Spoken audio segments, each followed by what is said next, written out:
Assalamualaikum warahmatullahi wabarakatuh. Innal hamdalillah nahmaduhu wa nasta'inuhu wa nastahdihi wa nastaghfiruh wa natubu ilaihi wa natawakkalu alaihi wa na'udzu billahi min shururi anfusina wa min sayyiati a'malina. Man yahdihillahu fahuwal muhtadi wa man yudlil falan tajida lahu waliyyan murshida. Ashhadu an la ilaha illallah wahdahu la sharika lah wa anna sayyidana Muhammadan 'abduhu wa rasuluh.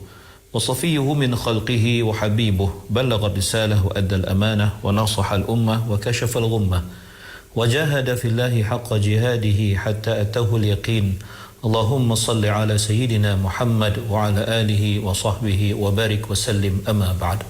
Muslimin muslimat, sahabat pendengar IKIM yang dirahmati Allah, marilah sama-sama kita rafa'kan kesyukuran kehadrat Allah di atas segala nikmat yang Allah Ta'ala kurniakan kepada kita, terutamanya nikmat iman dan Islam. Dan marilah sama-sama kita bersyukur dengan mentaati segala perintah Allah, melaksanakan segala suruhannya dan menjauhi segala larangannya. Mudah-mudahan Allah Subhanahu wa Ta'ala sentiasa memberikan taufik dan hidayah kepada kita, menerima segala amal ibadah kita, mengampunkan segala dosa, kesalahan dan kesilapan kita, dan mudah-mudahan Allah golongkan kita dalam kalangan hamba-hambanya yang bersyukur. Muslimin muslimat yang dirahmati Allah, kita berada pada ayat yang ke-128 daripada surah Al-An'am. Allah berfirman, A'udzu billahi minasyaitonir rajim. Wa yawma yahsyuruhum jami'an ya ma'syaral jinni qad istakthartum minal ins. وقال أولياؤهم من الإنس ربنا استمتع بعضنا ببعض وبلغنا أجلنا الذي أجلت لنا قال النار مثواكم خالدين فيها إلا ما شاء الله Inna rabbaka hakimun alim. Yang bermaksud, dan ingatlah hari kiamat yang padanya Allah akan himpunkan mereka semua. Lalu Allah berfirman, wahai sekalian jin, yakni syaitan-syaitan, sesungguhnya kamu telah banyak pengikut-pengikut daripada manusia, dan berkatalah pula pengikut-pengikut mereka daripada kalangan manusia, wahai Tuhan kami, sebahagian kami yakni manusia telah bersenang-senang mendapat kemudahan dengan sebahagian yang lain yakni daripada syaitan-syaitan, dan kami telah sampailah kepada masa kami yakni hari kiamat yang engkau telah tentukan bagi kami. Allah berfirman, nerakalah tempat kediamanmu, kekal kamu di dalamnya kecuali apa yang dikehendaki Allah. Sesungguhnya Tuhanmu, wahai Muhammad sallallahu alaihi wasallam, Maha bijaksana lagi Maha mengetahui.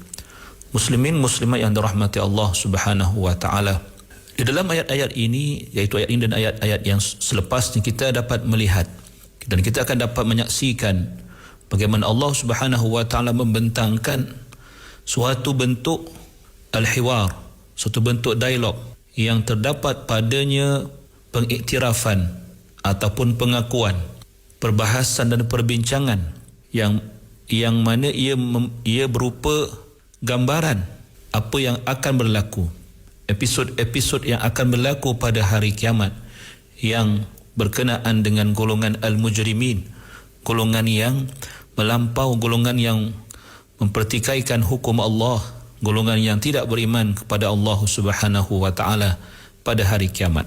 Kalimah ma'syar merujuk kepada jamaah, iaitu kumpulan yang saling bergaul sesama mereka atau yang diikat oleh suatu perkara yang bersama, yang selari dan sekutu, serta perkara yang mengikat urusan di antara mereka. Dan dimaksudkan dengan al-jin di sini ialah merujuk kepada syaitan-syaitan. Maka maksud ayat ini ialah, dan ingatlah dan sebutlah wahai Muhammad sallallahu alaihi wasallam, ataupun wahai orang yang berakal, tentang suatu hari yang kami yakni Allah akan mengumpulkan golongan yang sesat lagi menyesatkan kesemuanya dalam kalangan manusia dan juga syaitan.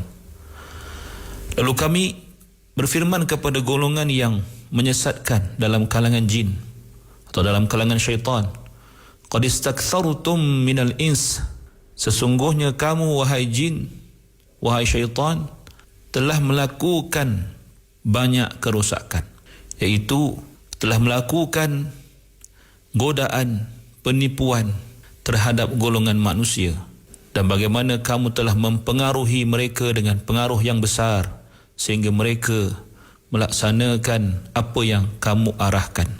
Atau kamu telah melakukan banyak kerosakan dalam bentuk menjadikan manusia-manusia itu sebagai pengikut-pengikut kamu dan golongan yang tunduk serta patuh kepada arahan kamu, dengan godaan dan was-was yang kamu lakukan terhadap mereka.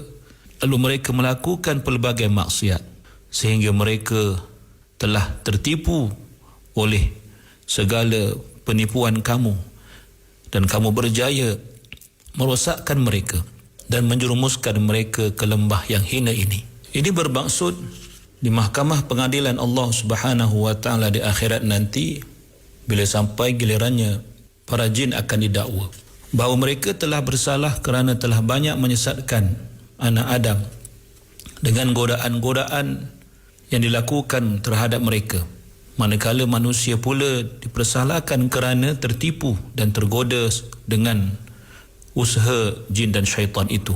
Dalam surah Yasin ayat 60 hingga 62 Allah berfirman, A'udzu billahi minasyaitonir rajim. Alam a'had ilaikum ya bani Adam alla ta'budu syaitan innahu lakum aduwwum mubin wa an i'buduni hadha siratun mustaqim. وَلَقَدْ أَضَلَّ مِنْكُمْ جِبِلًّا كَثِيرًا أَفَلَمْ تَكُونُوا تَعْقِلُونَ. Yang bermaksud, tidakkah aku yakni Allah telah memerintahkan kepadamu wahai anak cucu Adam, iaitu janganlah kamu memuja syaitan, yakni dengan mengikut ajakannya. Sesungguhnya syaitan itu bagi kamu adalah musuh yang nyata. Dan hendaklah kamu menyembah aku yakni Allah, itulah jalan yang lurus. Dan sesungguhnya syaitan itu telah menyesatkan sejumlah besar daripada kamu, maka tiadakah kamu berakal yakni untuk berfikir mengenainya.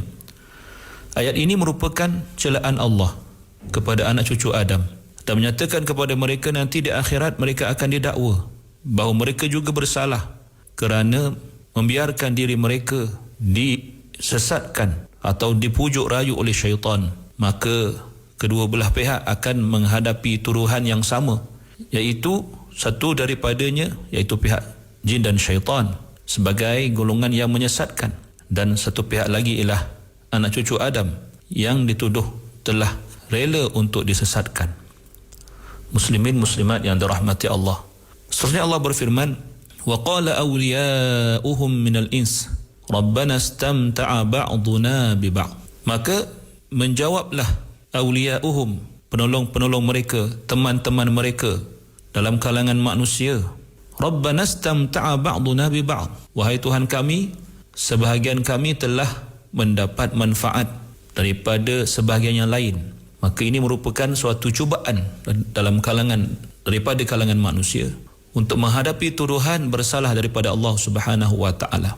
Mereka mengaku bahawa mereka mendapat faedah dan mendapat sesuatu yang disukai dan digemari bila bersama-sama dengan golongan syaitan. Ia bermaksud bagaimana golongan manusia mendapat manfaat daripada jin yang telah menunjukkan jalan kepada mereka, iaitu melakukan pelbagai keburukan dan menunjukkan mereka untuk terus melakukan hal yang demikian. Manakala golongan jin pula mendapat manfaat daripada manusia apabila manusia taat kepada mereka. Apabila manusia menyahut seruan mereka, tergoda dengan was-was yang mereka lakukan, lalu mereka menyalahi perintah Allah Subhanahu wa taala.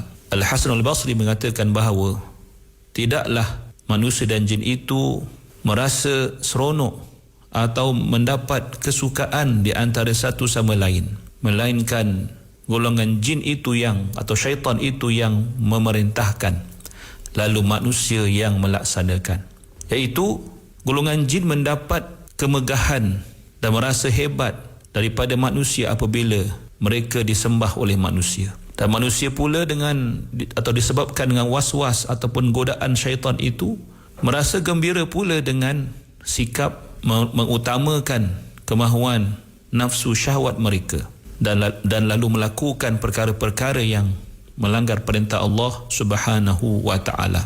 Terdapat pandangan lain mengatakan bahawa kemudahan atau kesenangan serta keseronokan yang diperolehi oleh golongan manusia daripada jin itu bermaksud pernah berlaku pada zaman jahiliyah dalam kalangan mereka apabila bermusafir lalu mereka sampai ke suatu tempat yang dibimbangi, mereka akan terkesan atau akan mengalami gangguan di tempat itu. Maka mereka akan berkata, atau manusia akan berkata, a'udzu bi sayyidi hadzal wadi, aku meminta perlindungan dengan tuan lembah ini, iaitu merujuk kepada jin di situ. Maka dengan lafaz itu manusia mendapat perlindungan daripada golongan jin atau syaitan yang ada di lembah itu. Maka sebaliknya, bagaimana jin merasa hebat apabila mereka mengatakan bahawa lihatlah bagaimana manusia telah menjadikan kita atau memanggil kita sebagai sayyid, sebagai ketua, dan menganggap kita berkuasa sehingga manusia sanggup meminta perlindungan daripada kita. Maka dengan perbuatan manusia itu, jin merasakan mereka lebih mulia dan mereka lebih hebat dan berbangga dengan keadaan itu. Tafsir yang lain pula menyatakan bahawa kemudahan manusia yang diperoleh daripada jin ialah apabila manusia mendapat bantuan jin untuk melaksanakan pelbagai kejahatan yang mereka memerlukan pemberitahuan daripada jin dan syaitan, iaitu melakukan sihir atau melakukan ramalan atau tenung nasib. Manakala jin pula mendapat kemudahan daripada manusia apabila manusia taat kepada mereka dalam perkara-perkara yang mereka melakukan godaan terhadap manusia, berupa maksiat-maksiat yang mereka lakukan. Maka jin merasa mereka seolah-olah sebagai ruasa, sebagai ketua dan pemimpin kepada manusia. Maka dengan atau berdasarkan tafsiran yang pelbagai ini, boleh kita katakan bahawa bentuk jin mendapat kemudahan, kesenangan daripada manusia, dan manusia daripada jin itu meliputi segala yang kita sebutkan tadi.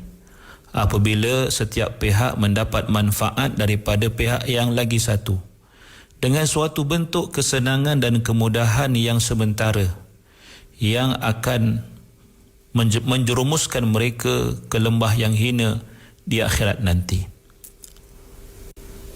Dan konteks kata-kata ini keluar daripada mulut mereka ialah sebagai suatu pengakuan, sebagai suatu pengiktirafan daripada diri mereka sendiri terhadap apa yang pernah mereka lakukan dahulu di dunia, iaitu bagaimana manusia mengaku bahawa mereka telah mentaati syaitan dan telah tunduk kepada kehendak hawa nafsu sehingga sanggup dan tergamak mereka melakukan perkara-perkara yang dilarang Allah, termasuklah mendustakan hari kiamat itu. Dan yang mengatakan iaitu dan yang mengungkapkan kata-kata ini merujuk kepada manusia sebagai pengikut kepada syaitan dan jin dalam hal ini, walaupun di awal ayat ini ditujukan kepada golongan jin ataupun syaitan, ialah untuk menunjukkan bahawa sesungguhnya syaitan dalam kalangan jin itu telah didedahkan segala kejahatan mereka dan mereka sudah tidak mampu lagi untuk menafikan atau menolak realiti yang sebenarnya berlaku itu. Muslimin muslimat yang dirahmati Allah. Maka apakah ada penyesalan di sebalik pengakuan ini? Maka kita lihat insya-Allah dalam pertemuan akan datang. Aqulu qawli hadza wa astaghfirullahal azim li wa lakum. Wassalamualaikum warahmatullahi wabarakatuh.